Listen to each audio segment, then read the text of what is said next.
Hello,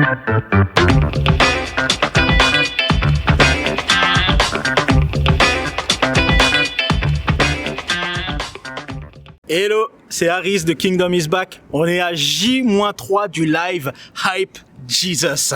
Je sais pas si tu te rends compte, mais plus que quelques jours et on sera en live pour te partager notre cœur et notre passion pour l'évangile et pour Jésus. Aujourd'hui, j'ai l'honneur de te parler de la patience. Et oui, la patience. Et je crois que c'est un défi pour tout le monde, la patience. Je t'encourage de prendre avec moi le verset suivant.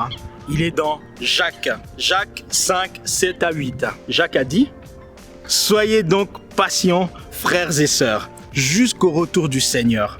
Voyez le cultivateur, il attend le précieux fruit de la terre en faisant preuve de patience envers lui jusqu'à ce qu'il ait reçu les premières et les dernières pluies. » En fait, le cultivateur doit patiemment attendre sa récolte.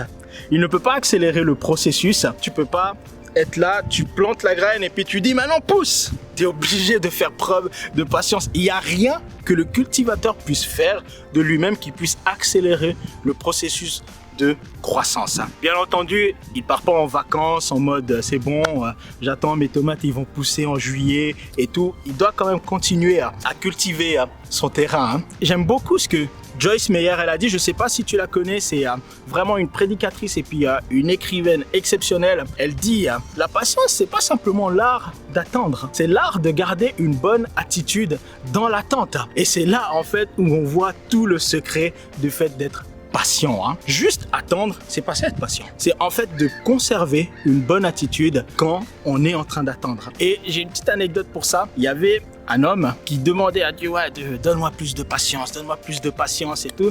Et puis, il a été en retraite, il a fait un jeûne et prière pour pouvoir recevoir plus de patience. Il a fait son jeûne pendant plusieurs jours et tout. Il est revenu chez lui, puis sa femme, elle a été faire les courses. Et vu qu'il n'avait pas les clés, il est resté devant la porte en train de poireauter. D'abord, il commençait à tourner, voilà, et il disait, non, Dieu est bon, je suis patient. 10 minutes passent, 30 minutes passent, 1 heure après, sa femme, elle arrive, et là, il se précipite tout de suite vers elle. Il dit, mais tu étais où? Ça fait 1 heure que je suis en train de poireauter. Et puis là, t'as Dieu qui lui dit, mon ami, va encore à la montagne, t'as besoin encore de plus de patience. Tout ça pour dire que juste le fait d'attendre, c'est pas ça qui nous rend patients. Ce qui nous rend véritablement patients, c'est l'attitude qu'on adopte face au moment qui nous demande d'attendre. On est dans une société où les choses vont de plus en plus vite. Et ce qui est hyper fort dans cette période de Covid-19, c'est qu'on remarque que la plupart des gens ont dû faire un stop net dans leur life. Moi, je sais pas si tu demandes à la plupart de mes amis, je suis plutôt de nature force tranquille, plutôt